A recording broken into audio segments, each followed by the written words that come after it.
Good morning बच्चों।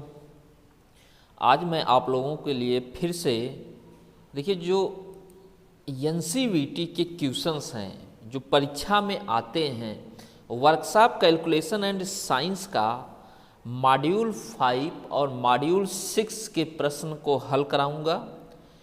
और आपके जो भी कंप्यूटर बेस्ड परीक्षा होने वाले हैं, चाहे वो फर्स्ट ईयर के हों या फिर सेकेंड ईयर के हों, सभी बच्चों के लिए बहुत ही उपयोगी प्रश्न है बच्चों। इसको ध्यान से आप लोग पढ़ते रहिएगा और पेपर में आसानी से आप लोग पास हो सकते हैं इन प्रश्नों को पढ़ने के बाद, क्योंकि इस प्रश्नों को हमने एनसीईआरटी साइट से निकाला हुआ है।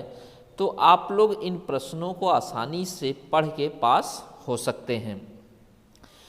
और अभी तक जो भी बच्चे हमारे चैनल को सब्सक्राइब नहीं किया है तो कृपया चैनल को सब्सक्राइब कर लें और वीडियो को ज़्यादा से ज़्यादा शेयर करें, जिससे कि जो भी बच्चे हैं आईटीआई के जिनका पेपर होने वाला है या जिनका पेपर चल रहा है, वो सभी बच्चे पेपर को आसानी से पास कर सकें इस वीडियो को देखने के बाद। तो बच्चों मॉड्यूल 5 जो है वर्कशॉप कैलकुलेशन साइंस में, इसमें है speed and velocity, work, power and energy, गति और वेग, कार्य, शक्ति और ऊर्जा के बारे में प्रश्न हैं। इन प्रश्नों को हम आप लोगों को हल कराने जा रहे हैं बच्चों। क्या आंसर होगा उसको बताने जा रहे हैं, जो कि एग्जाम में पूछा जा सकता है। तो क्वेश्चन नंबर 1 देखिए दिया है, गति का सूत्र क्या है बच्चों। गति का सूत्र क्या होता है, तो ज़्यादातर बच्चे जानते होंगे कि गति का फार्मूला क्या होता है, तय की गई दूरी बटे समय। क्या होता है बच्चों, तय की गई दूरी बटे समय। गति का फार्मूला होता है तय की गई दूरी बटे समय। ठीक, आंसर कौन सा हो गया बच्चों, ए। नेक्स्ट देखिए क्वेश्चन नंबर 2, गति की इकाई क्या है, यानी गति का मात्रक क्या है। तो गति का मात्रक होता है बच्चों मीटर प्रति सेकंड। क्या होता है, मीटर प्रति सेकंड। अभी ऊपर देखिए पहले क्वेश्चन में हमने बताया तय की गई दूरी बटे समय, तो दूरी का मात्रक होता है मीटर और समय का मात्रक होता है सेकंड। तो मीटर बटे सेकंड या मीटर प्रति सेकंड कहा जाता है, ठीक ना। तो गति की इकाई क्या हो गई, मीटर प्रति सेकंड। नेक्स्ट देखिए क्वेश्चन नंबर 3 है, वेग का सूत्र क्या है। वेग का सूत्र होता है बच्चों विस्थापन बटे दूरी। क्या होता है, विस्थापन बटे दूरी। और वेग का मात्रक जो होता है वो भी क्या होता है बच्चों, बता दें आप लोगों को, मीटर प्रति सेकंड ही होता है, ठीक ना। नेक्स्ट देखिए क्वेश्चन नंबर 4 दिया, यदि कोई राशि केवल परिमाण या आकार को अकेले रखे तो क्या कहलाता है। तो बच्चों जिसमें दिशा नहीं होता है उसे हम अदिश राशि कहते हैं। क्या कहते हैं, स्केलर क्वांटिटी कहा जाता है। तो इसमें दिशा नहीं है, सिर्फ परिमाण और आकार है, तो इसे हम क्या कहेंगे, अदिश राशि कहेंगे। आंसर कौन सा हो जाएगा बच्चों, डी। नेक्स्ट देखिए दिया, यदि किसी वस्तु में परिमाण और वेग दोनों हो तो क्या कहा जाता है। देखिए magnitude and directions of velocity, वेग और दिशा भी, डायरेक्शंस भी है, दिशा भी हो तो उसे क्या कहा जाता है। तो ऐसे राशि को क्या कहा जाता है बच्चों, सदिश राशि कहा जाता है। क्या कहा जाता है, सदिश राशि। अगर आपका सिर्फ परिमाण और आकार है तो उसे अदिश राशि कहते हैं, और परिमाण के साथ साथ अगर आप में दिशा भी है, वेग भी है, तो उसे क्या कहा जाता है, सदिश राशि कहते हैं। वेग हमारा एक सदिश राशि होती है बच्चों।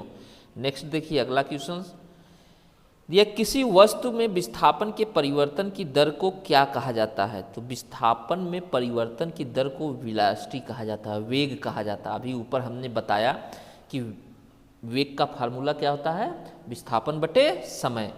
तो किसी वस्तु में विस्थापन के परिवर्तन की दर को क्या कहा जाता है बच्चों, वेग कहा जाता है।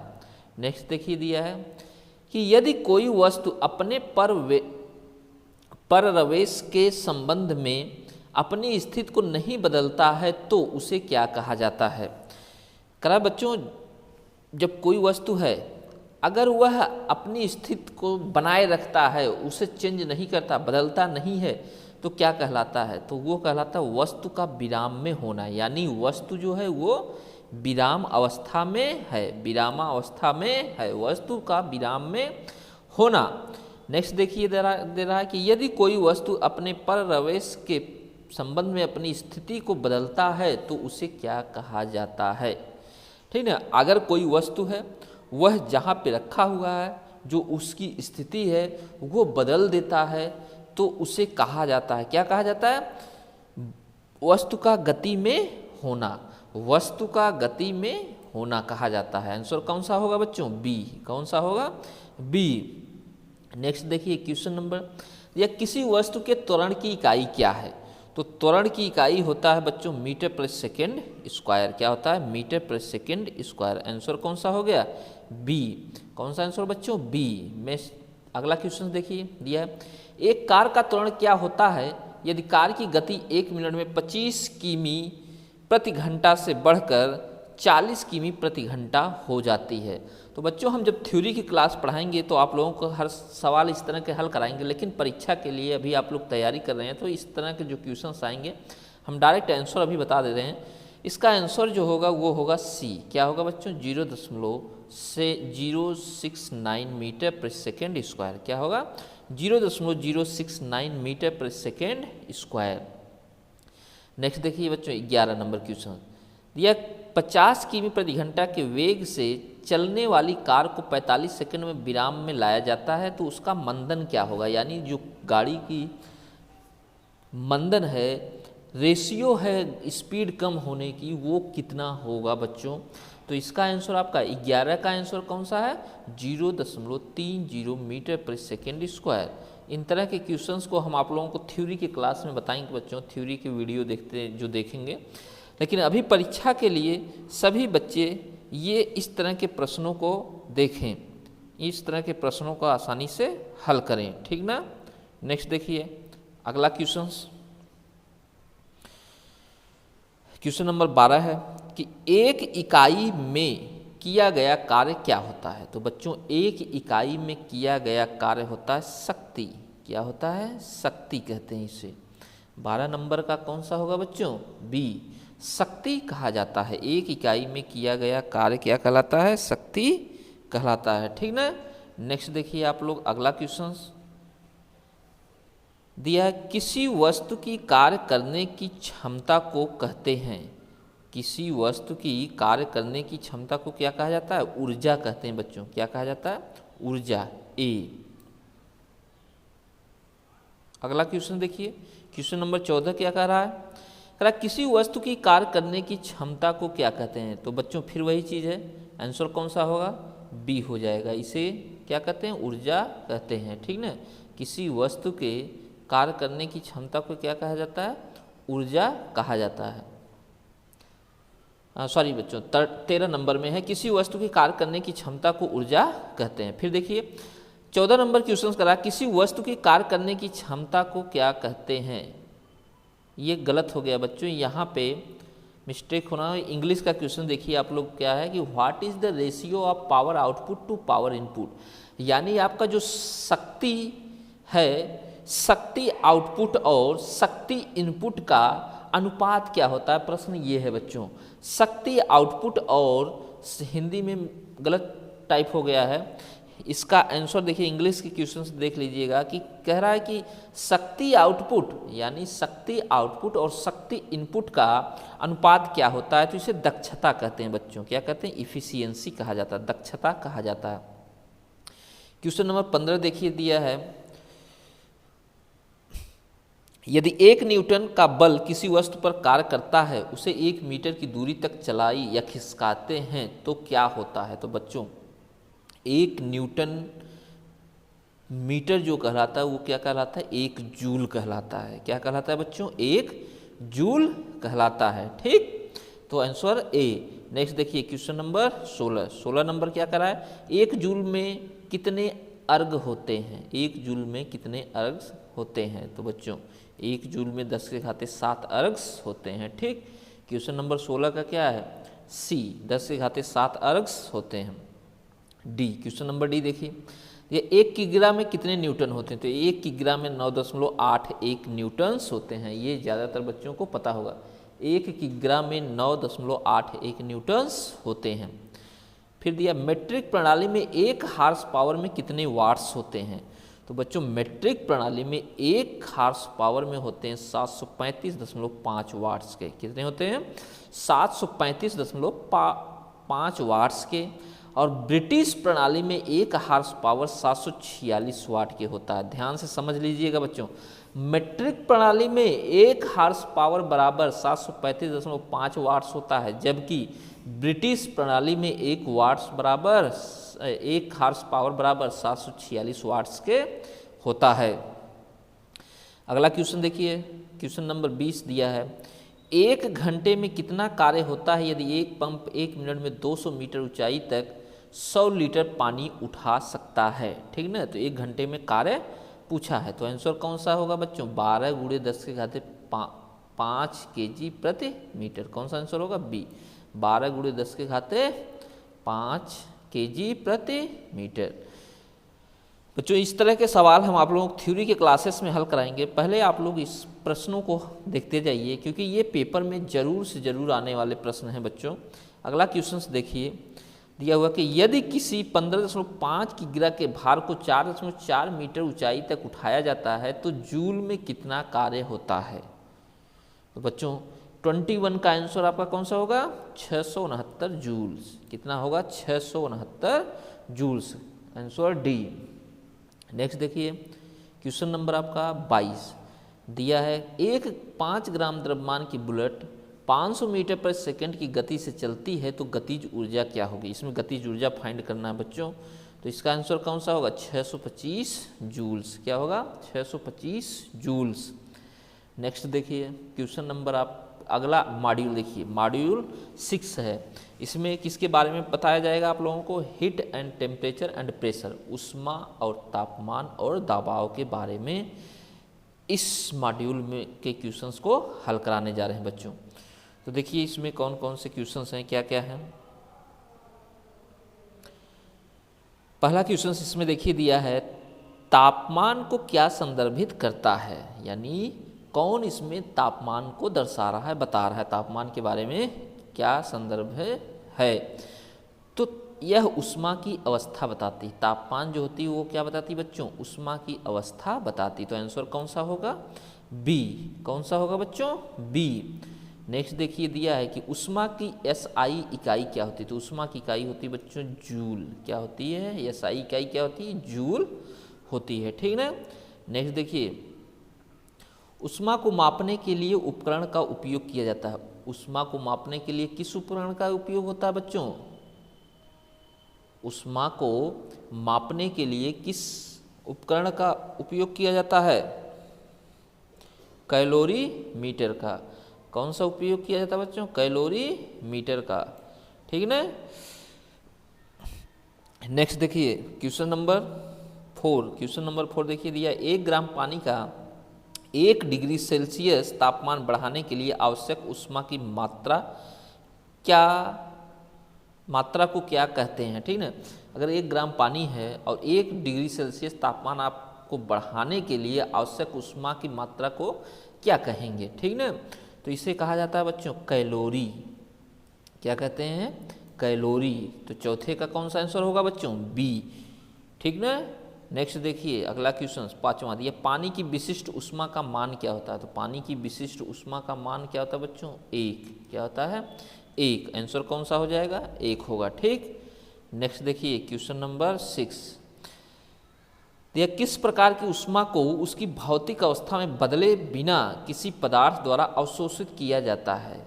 ठीक ना। किस प्रकार की ऊष्मा को उसकी भौतिक अवस्था में बदले बिना किसी पदार्थ द्वारा अवशोषित किया जा सकता है? तो छठे का कौन सा ऊष्मा होता है बच्चों? सेंसिबल ऊष्मा। कौन सा? सेंसिबल ऊष्मा। बी। छठा का कौन सा होगा? बी। नेक्स्ट देखिए दिया, फ़ारेनहाइट स्केल में पानी की क्वथनांक, बॉइलिंग पॉइंट जिसको कहते हैं, कितना होता है? ठीक ना। फ़ारेनहाइट स्केल में पानी का क्वथनांक कितना होता है? तो 7वें का कौन सा आंसर है बच्चों? ए, 212 फ़ारेनहाइट। कितना है? 212 डिग्री फ़ारेनहाइट। ठीक। नेक्स्ट देखिए क्वेश्चन नंबर 8। 8 क्या कह रहा है बच्चों? केल्विन स्केल में पानी का जमाव बिंदु क्या होता है? केल्विन स्केल में पानी का जमाव बिंदु कितना होता है बच्चों? 273 डिग्री केल्विन आपका है। ठीक है, कितना है? 273 डिग्री केल्विन। नेक्स्ट देखिए क्वेश्चन नंबर आपका 9वां क्या है? Converts 45 degree Celsius centigrade 45 degree centigrade को आपको फ़ारेनहाइट में बदलना है। तो इसको हम हमारे वीडियो देखेंगे जो थ्योरी पढ़ाए हैं बच्चों, तो फ़ारेनहाइट को सेंटीग्रेड और सेंटीग्रेड को फ़ारेनहाइट में बदलना उसमें हमने बताया हुआ है, जो वर्कशॉप कैलकुलेशंस की थ्योरी क्लासेस में हमने बताया है। आप लोग वीडियो देख सकते हैं, सभी वीडियो देख के आप लोग आसानी से इन ट्यूशन्स को हल कर सकते हैं। तो आंसर कौन सा होगा बच्चा? 9वां का आंसर कौन सा होगा? 113 फ़ारेनहाइट। कितना आएगा? 113 फ़ारेनहाइट इसका आंसर आएगा। ठीक, नेक्स्ट देखिए 10 नंबर, क्वेश्चन नंबर 10 क्या है? किस तापमान पर फ़ारेनहाइट और सेंटीग्रेड थर्मामीटर समान रीडिंग देते हैं? किस तापमान पर दोनों समान रीडिंग देते हैं? तो -40 डिग्री पे, ठीक ना, -40 डिग्री पे दोनों समान रीडिंग देते हैं। क्वेश्चन नंबर 11 देखिए, 11 क्या कर रहा है? -273 डिग्री सेल्सियस सेंटीग्रेड को केल्विन में बदलें। तो कितना होगा बच्चे? 0। क्या हो जाएगा? 0, क्योंकि अभी ऊपर हमने बताया 273 डिग्री केल्विन होता है 1 सेंटीग्रेड में। तो अगर हम 273 में से 273 घटा देंगे तो क्या हो जाएगा? 0। कितना आएगा? 0 केल्विन। ठीक, नेक्स्ट देखिए बच्चों अगला क्वेश्चन 12 नंबर क्या कर रहा है कि 20 डिग्री फ़ारेनहाइट का मान डिग्री सेंटीग्रेड में क्या होता है? इसको डिग्री सेंटीग्रेड में बदलना है। Question number 12। तो आप लोग हम बताए कि थ्योरी की क्लास में आप लोगों को बताया गया है कि कैसे डिग्री सेंटीग्रेड को फ़ारेनहाइट में बदला जाएगा और फ़ारेनहाइट को कैसे डिग्री सेंटीग्रेड में बदला जाएगा। तो इसका आंसर कौन सा होगा बच्चों? 12 का आंसर कौन सा होगा? -6.67 डिग्री सेल्सियस, या फिर सेंटीग्रेड भी इसे कहा जाता है। 12 का कौन सा आंसर हो गया? डी। 13 नंबर क्वेश्चन देखिए बच्चों, यह वो अधिकतम तापमान क्या है जो मर्क्यूरी थर्मामीटर द्वारा मापा जा सकता है? मर्क्यूरी थर्मामीटर द्वारा नापा जाने वाला सबसे अधिकतम तापमान क्या होता है, क्या है? तो 13 का आंसर कौन सा होगा बच्चों? 300 डिग्री सेल्सियस या सेंटीग्रेड, 300 डिग्री सेंटीग्रेड। नेक्स्ट देखिए 14 नंबर क्वेश्चन क्या करा? तापमान मापने के लिए उपकरण का नाम क्या है? ये जो उपकरण दिया गया है इसको कौन सा उपकरण कहा जाता है? इसका क्या नाम है? तो बच्चों इसको बाई मेटालिक थर्मामीटर कहते हैं। क्या कहते हैं? बाई मेटालिक थर्मामीटर कहा जाता है। नेक्स्ट देखिए क्वेश्चन नंबर 15 15 नंबर क्या कह रहा है? 3000 डिग्री सेल्सियस तक लाल गर्म धातुओं के तापमान को मापने के लिए किस उपकरण का उपयोग किया जाता है?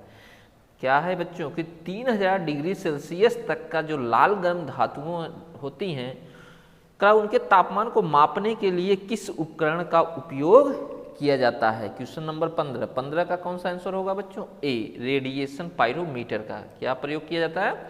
रेडिएशन पायरोमीटर का प्रयोग किया जाता है। ठीक ना। नेक्स्ट देखिए क्वेश्चन नंबर 16 क्या कह रहा है कि किस प्रकार की ऊष्मा संचरण ऊपर की ओर प्रवाह द्वारा होता है? किस प्रकार की ऊष्मा संचरण ऊपर की ओर प्रवाह होता है? तो सहवन, कन्वेक्शन जिसको इंग्लिश में कहते हैं, सहवन ऊष्मा का ऊपर की ओर प्रवाह होता है। ठीक ना। नेक्स्ट देखिए क्वेश्चन नंबर 17 का क्या है दिया? यदि गर्म करने पर ठोस लंबाई बढ़ती है तो क्या कहलाता है? ठीक ना। अगर गर्म करते हैं और ठोस की लंबाई बढ़ती है तो उसे क्या कहते हैं? तो इसे क्या कहते हैं? रेखीय प्रसार। क्या कहते हैं? रेखीय प्रसार, क्योंकि इसको लीनियर एक्सपेंशन कहा जाता है। ठीक ना। रेखीय प्रसार कहा जाता है। नेक्स्ट देखिए अगला क्वेश्चन, तापमान में प्रति किग्रा मूल लंबाई में परिवर्तित को क्या कहा जाता है? तापमान में प्रति किग्रा मूल लंबाई में परिवर्तन को क्या कहा जाता है? तो 18 का बी, कौन सा? रेखीय प्रसार गुणांक कहा जाता है। क्या कहा जाता है? रेखीय प्रसार गुणांक कहा जाता है। कोएफिशिएंट ऑफ लीनियर एक्सपेंशन इसको कहते हैं बच्चों। नेक्स्ट देखिए क्वेश्चन नंबर 19 क्या कह रहा है कि रेखीय प्रसार गुणांक की इकाई क्या है। रेखीय प्रसार गुणांक की इकाई क्या होती है? तो रेखीय प्रसार गुणांक की इकाई होती है नंबर बटे डिग्री सेल्सियस। ठीक ना बच्चों, ए कौन सा होगा? ए रेखीय प्रसार गुणांक की इकाई ए नंबर बटे डिग्री सेल्सियस। नेक्स्ट देखिए क्वेश्चन नंबर 20 क्या कह रहा है कि 20 डिग्री सेंटीग्रेड से 35 डिग्री सेंटीग्रेड से 20 डिग्री सेंटीग्रेड से 35 डिग्री सेंटीग्रेड तक 85.5 ग्राम रेत का तापमान बढ़ाने के लिए आवश्यक ऊष्मा की मात्रा की गणना करें। हमने आप लोगों को बताया बच्चों कि हम इन सब के जो सवाल हैं आपको थ्योरी के वीडियो क्लासेस में इस तरह के सवाल को हम हल कराएंगे, सॉल्व कराएंगे, लेकिन पेपर में जो क्वेश्चंस आते हैं इसी तरह के सभी आते हैं, इसलिए हम आपको आंसर बता दे रहे हैं कि इसका आंसर कौन सा होगा? 128.25 जूल। कितना आएगा? 128.25 जूल। नेक्स्ट देखिए अगला क्वेश्चन है, पदार्थ की विशिष्ट ऊष्मा क्या है यदि 50 डिग्री सेल्सियस से 80 डिग्री सेल्सियस तक तापमान बढ़ाने के लिए 510 कैलोरी की आवश्यकता होती है। तो आंसर कौन सा होगा बच्चों? 0.1। कितना होगा? 0.1। क्वेश्चन नंबर 22 देखिए, अंतिम है इस वीडियो का। किसमें ऊष्मा चालकता सर्वाधिक होती है? जो दिया गया है चारों ऑप्शन में से किसमें ऊष्मा चालकता सर्वाधिक होती है? तो ठोस बर्फ में। ठीक ना, ठोस बर्फ में ऊष्मा चालकता सर्वाधिक होती है।